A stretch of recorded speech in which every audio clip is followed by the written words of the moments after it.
ఓం శ్రీ మాత్రే నమః. ఛానల్లోకి స్వాగతం అండి. ఈరోజు వీడియోలో మనం మిథున రాశి వారి గురించి మాట్లాడుకోబోతున్నాం. అలాగే ఈ రాశి వారికి సంబంధించి పూర్తి వివరాలు తెలుసుకుందాం. మిథున రాశి వారు ఏప్రిల్ 27 అమావాస్యలోపు మీరు ప్రాణం పోయినా కూడా చేయకూడని తప్పులేంటో తెలుసుకుందాం. అయితే మిథున రాశి వారు ఏ విషయంలో జాగ్రత్తగా ఉండాలి, ఈ సమయంలో ఏ తప్పులు అస్సలు చేయకూడదు అనే అంశాలను ఈ వీడియోలో మనం వివరంగా తెలుసుకుందాం. కానీ అంతకంటే ముందుగా మీరు కనుక మన ఛానల్ ఇప్పటి వరకు సబ్స్క్రైబ్ చేసుకోకపోతే సబ్స్క్రైబ్ చేసుకొని పక్కనే వచ్చిన బెల్ ఐకాన్ నొక్కి ఆల్ సెలెక్ట్ చేసుకుంటే మేము ఇలాంటి వీడియోస్ అప్లోడ్ చేయగానే ముందుగా మీకు నోటిఫికేషన్ వస్తుంది. అలాగే వీడియోని ఎక్కడా కూడా స్కిప్ చేయకుండా చివరి వరకు చూస్తేనే మేమేం చెప్తున్నామో మీకు పూర్తిగా అర్థమవుతుంది. అలాగే వీడియో నచ్చినట్లయితే లైక్ చేసి మీ ఫ్రెండ్స్ అండ్ ఫ్యామిలీ మెంబర్స్లో మిథున రాశి వారు ఎవరైనా ఉంటే వారితో మర్చిపోకుండా ఈ వీడియోని షేర్ చేసుకోండి. ఇక వివరాల్లోకి వెళ్ళిపోతే ముందుగా మిథున రాశి వారి గురించి చూసినట్లయితే కనుక ఓర్పు సహనం గురించి చెప్పుకోవాలి అంటే కనుక ఈ రాశివారు మొదటి స్థానంలో ఉంటారు. ఈ రాశివారు ప్రతిరోజు దైవారాధన చేస్తారు.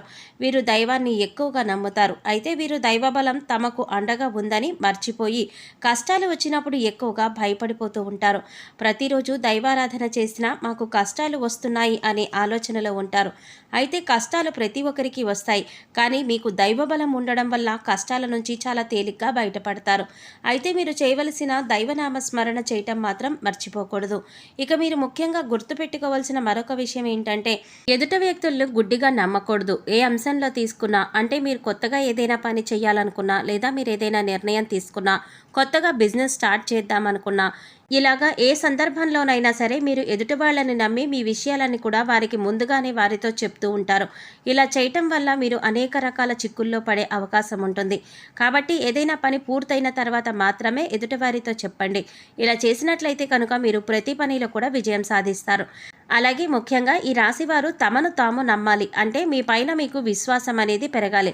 ఇలా చేయటం వల్ల మీలో కాన్ఫిడెన్స్ పెరుగుతుంది. అప్పుడు నేను ఏ పనైనా చేయగలను అనే ధైర్యం మీకు వస్తుంది. ఎందుకంటే కొన్ని సందర్భాలలో ఈ రాశివారు నేను చేస్తున్న పని అవుతుందో లేదో అని ఆలోచనలో ఉంటారు. ఇక ఇటువంటి ఆలోచన వల్ల మీరు చేసే పనుల్లో తడబాటు ఏర్పడుతుంది. తప్పులు చేసేందుకు ఎక్కువగా అవకాశాలు ఉంటాయి. అందుకోసం ఇటువంటి ఆలోచన మీకు అవసరం లేదు. ఎందుకంటే మీరు దైవారాధన చేస్తారు. దైవబలం మీకు అండగా ఉంటుంది. కాబట్టి మీ పైన మీరు నమ్మకాన్ని పెంచుకోండి.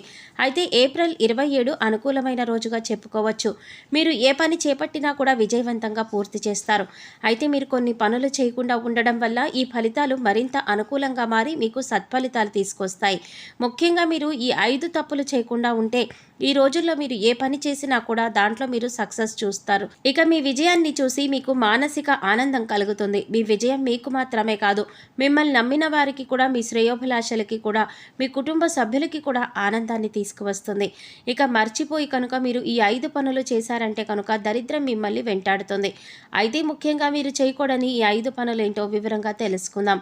అందులో మొదటిగా చీకటి పడిన తర్వాత ముఖ్యంగా దీపాలు పెట్టే వేళ అంటారు. ఈ సమయంలో ఎవరైనా పెరుగు అడిగితే వారికి పెరుగు ఇవ్వకూడదు. ఎందుకంటే చీకటి పడిన తర్వాత అంటే దీపాలు పెట్టే సమయంలో పెరుగు ఇవ్వడం వల్ల దరిద్రం మిమ్మల్ని వెంటాడుతుంది. ఇక మరొక పని మీరు చేయకూడనిది ఏంటి అంటే ఇల్లు తుడిచే చీపిరిని తొక్కడం కానీ, లేదా ఈ చీపిరిని బీరువాకి ఆనించి పెట్టడం కానీ చేయకూడదు. చీపిరిని మనం శుభ్రలక్ష్మి దేవతగా భావిస్తాము. అలాగే ఇంట్లో ఉండే బీరువాను కూడా పరమ పవిత్రంగా లక్ష్మీదేవిగా భావించి పసుపు రాసి బొట్లు పెడుతూ ఉంటాము. రెండింటిని లక్ష్మీదేవిగా భావించినప్పటికీ కూడా చీపిరిని మాత్రం బీరువాకి తగలనివ్వకుండా ఉండాలి. అంటే బీరువాకి ఆనించి ఉంచకూడదు. కొంతమందిని చూసుకున్నట్లయితే చీపిరిని బీరువా పక్కన పెడుతూ ఉంటారు. ఇది చాలా తప్పు. ఇలా చేయటం వల్ల కష్టాలు ఎదుర్కోవలసి వస్తుంది. ఇక మరొక పని మీరు చేయకూడని పని ఏంటంటే మీ వల్ల ఏ ఆడవారు కూడా కన్నీళ్లు పెట్టకుండా చూసుకోవాలి. అది మీకు తెలిసిన వారైనా, కుటుంబ సభ్యులైనా, లేదా ఇతర ఏ స్త్రీలైనా సరే మీ వల్ల స్త్రీలు కంటతడి పెట్టకుండా చూసుకోవాలి. మీ వల్ల స్త్రీలు ఏడ్చినా, బాధపడినా మీరు కష్టాలు కొని తెచ్చుకున్న వారు అవుతారు. ఇక ఇంట్లో కానీ లేదా మీ పరిసర ప్రాంతాల్లో కానీ నల్ల చీమలు కనిపించడం అనేది శుభసూచకం. ఇలా గుంపులుగా నల్ల చీమలు కనిపించినప్పుడు మీరు వాటిని తొక్కడం కానీ, లేదా వాటిని తోసివేయడం కానీ, హింసించడం కానీ చేసినట్లయితే మీరు కష్టాల్లో పడతారు. మీరు చేసే ప్రతి పని కూడా పూర్తవ్వక ఇబ్బంది పడతారు. అంతేకాదు దీనివల్ల మీకు దరిద్రం కూడా వెంటాడుతుంది. ఇక ముఖ్యంగా చివరిగా మీరు చేయకూడని మరొక పని ఏంటంటే ఇంట్లో కూర్చుని గోళ్ళు కత్తిరించకూడదు. అలాగే ఆ గోళ్ళు ఇంట్లో ఎక్కడంటే అక్కడ పడేయకూడదు. ఇలా చేస్తే దరిద్రం అని మన శాస్త్రాల్లో కూడా చెప్పబడి ఉంది. ముఖ్యంగా కొంతమందిని చూసుకున్నట్లయితే ఖాళీగా కూర్చున్నప్పుడు గోళ్లు కొరికి కింద పడేస్తూ ఉంటారు. అది ఏ ప్రదేశంలోనైనా సరే మీరు గోళ్లు కొరికి పడేయడం అనేది మానుకోవాలి. ముఖ్యంగా మంగళ శుక్రవారాలలో గోళ్లు తీసి ఇంట్లో పడేయకూడదు. ఈ పనులు కనుక ఈ రాశి వారు చేసినట్లయితే మిమ్మల్ని దరిద్రం వెంటాడుతుంది. ఈ విషయాన్ని గుర్తుపెట్టుకోండి. ఈ తప్పులు చేయకుండా ఉండడం వల్ల మీరు చేసే ప్రతి పనిలో కూడా సక్సెస్ పొందుతారు. అంతేకాదు దరిద్ర దేవత ఎప్పుడైతే వెళ్ళిపోతుందో అప్పుడు మిమ్మల్ని అదృష్ట లక్ష్మి వరిస్తుంది. మీరు చేసే పూజలు అన్నీ కూడా ఫలిస్తాయి. అదృష్ట దేవత కలిసి వస్తుంది. లక్ష్మీదేవి స్థిర నివాసం ఉంటుంది. అన్ని పనుల్లో కూడా విజయాన్ని పొందుతారు.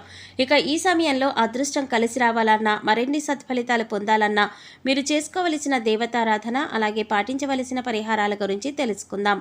మంగళవారం రోజు ఆంజనేయ స్వామి ఆలయానికి వెళ్లి ఆలయ ప్రాంగణంలో హనుమాన్ చాలీసాను పఠించడం వల్ల మంచి ఫలితాలు పొందుతారు.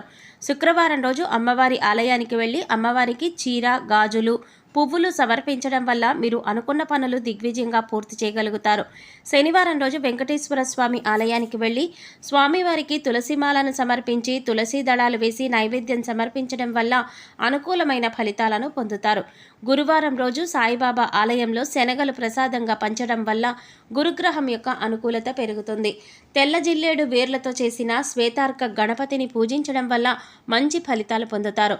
తెల్లటి వస్త్రంలో బియ్యము, పసుపు రంగు వస్త్రంలో శనగపప్పు, నీలం రంగు వస్త్రంలో తెల్లటి కాగితంపై మీ మనసులో ఉన్న కోరిక రాయాలి. ఈ మూడింటిని కలిపి తెల్ల జిల్లేడు చెట్టుకి ముడుపుగా కట్టడం వల్ల మీ కోరిక నెరవేరుతుంది.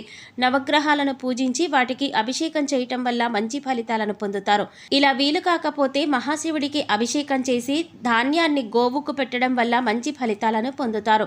అనుకున్న కోరికలన్నీ కూడా నెరవేరుతాయి. అలాగే మీకు వీలైనప్పుడల్లా గోసేవ చేయండి. అలాగే మూగజీవాలకు, పశుపక్షాదులకు తాగడానికి నీరు, తినడానికి ఆహారాన్ని ఏర్పాటు చేసినట్లయితే కనుక గత జన్మలో మీరు తెలిసి తెలియక ఏవైనా పాపకర్మలు చేసి ఉంటే వాటి యొక్క దుష్ఫలితాలు తొలగిపోయి మీకు అనుకూలమైన ఫలితాలు ఏర్పడడానికి అవకాశాలు ఎక్కువగా ఏర్పడతాయి. ఈ రాశివారు ప్రతినిత్యం దైవారాధన, దీపారాధన అలాగే ఇష్టదైవ నామస్మరణ చేసుకోవడం వల్ల మీకు దైవబలం మరింత పెరుగుతుంది. అనుకూలమైన ఫలితాలను పొందటానికి అవకాశాలు ఎక్కువగా ఏర్పడతాయి. చూశారు కదండి, ఏప్రిల్ 27 అమావాస్యలోపు మిథున రాశి వారు ప్రాణం పోయినా కూడా చేయకూడని తప్పులేంటి, ఇక వీరు తీసుకోవలసిన జాగ్రత్తలేంటి అనే అంశాలతో పాటుగా ఈ సమయంలో మీరు చేసుకోవలసిన దేవతారాధన గురించి ఈ వీడియోలో మనం వివరంగా తెలుసుకున్నాం కదా. ఈ వీడియో మీకు నచ్చినట్లయితే లైక్ చేసి మీ ఫ్రెండ్స్ అండ్ ఫ్యామిలీ మెంబర్స్లో మిథున రాశి వారు ఎవరైనా ఉంటే వారితో మర్చిపోకుండా ఈ వీడియోని షేర్ చేసుకోండి. అలాగే ఇప్పటి వరకు మన ఛానల్ కనుక సబ్స్క్రైబ్ చేసుకోకపోతే సబ్స్క్రైబ్ చేసుకొని పక్కనే వచ్చిన బెల్ ఐకాన్ నొక్కి ఆల్ సెలెక్ట్ చేసుకుంటే మేము ఇలాంటి వీడియోస్ అప్లోడ్ చేయగానే ముందుగా మీకు నోటిఫికేషన్ వస్తుంది. మరో చక్కటి వీడియోతో మళ్ళీ కలుద్దామండి. ఓం శ్రీమాత్రే నమః.